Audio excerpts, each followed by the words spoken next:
Handles, handles, handles. I've been having trouble with the fit and finish on some handles. Yesterday we looked at this one, the Leischen, with tiny little gap here. Are we going to be able to? Are we going to be able to see it? Not really. You have to take my word for it. Oh yeah, there it was. It actually squeezes shut. So what I have to do on this knife is mask off everything that isn't the gap. And then, well, first of all, I have to clean inside the gap. Maybe even abrade very gently, if I can get a piece of sandpaper in there. Then mask everything off, and then get some epoxy in there. Squeeze it like this so it all spreads out. I have a thick formula G-Flex epoxy that will resist being entirely squeezed out, or should do, hopefully. And yeah, then a rubber band. That'll clamp everything down. And then later I take off the masking tape, and hey presto, good as new. Or better than, in fact.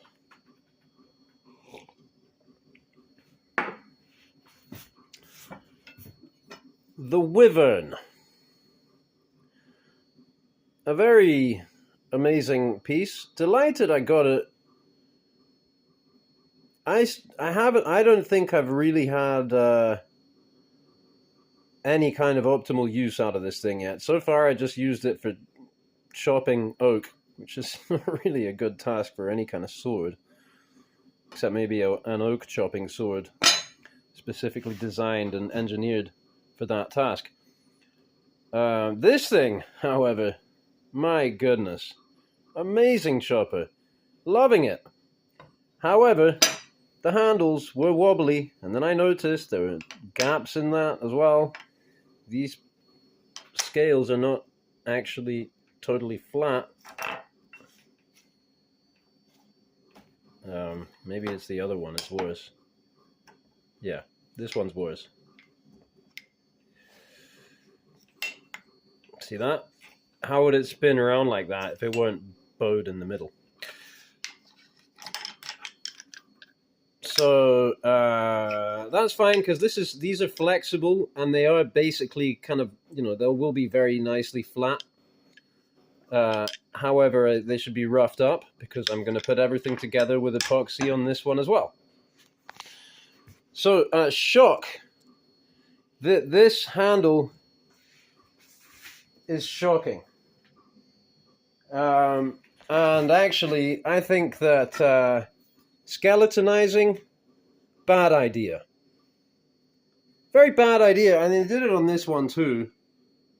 But at least they left a good amount of mass. It's a heftier amount of mass. Look at this. It's like a spring, right? And so also when your handles aren't on properly, and then you strike, the scale is going, right? You're getting all this chatter. Oh, it's horrible, right? And I don't know that the bolt-on handle is really a good solution. I mean, maybe it's the best if you get your tolerances perfect.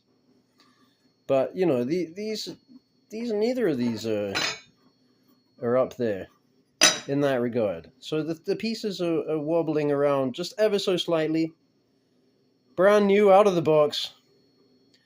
That's dumb. And also the vibration, the shock in this one. I mean, I get it. It's not meant for chopping trees, but it's meant for chopping, people wearing armor or parrying a blow from another sword. What if that parry, pa-chang, and now your hand, you get instant freaking white knuckle, and your hand is disabled. No good. So we really have to address this issue. And aside from which, the scales are very slim, so the overall handle is very slim. Now, I do like the scales. I kind of like the style and the shaping on them, the contouring and everything is good. They got good grip. I think this is actually G10. Gerst was telling me it's Sure Touch, but I think it's actually 100% G10, and it says also in the leaflet. So, I thought, solution, put some liners, shock-absorptive liners, on this handle here, and then not only will I have improved shock absorption, but I will also have a wider handle, or a thicker handle. So I was my first kind of thought was hickory or something, you know, because I don't think that this is a very good shock absorber. I mean, it must be okay, but it's very hard. You know, it's very hard, and it, kind of ding, ding, ding, rings like a bell. So you know that's not going to be the best. Well, actually, I guess a piece of hickory would ring like a bell as well. But anyway, I'm sure that this is not the best shock absorption material. And my friend Vinny actually, for his tactical knives that he made and was very successful with at one point, he was using a neoprene liner,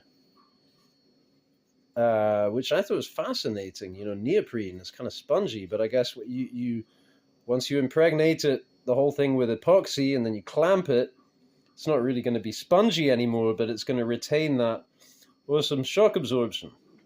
So hickory, I was thinking, and then I actually looked up what is the most shock absorptive wood, and it looks like maybe one of the best is going to be rock maple.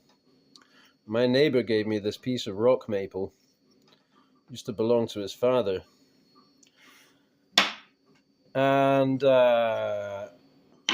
also, I already had basically earmarked for another project this Kevlar. It's kind of like carbon fiber, but made with Kevlar.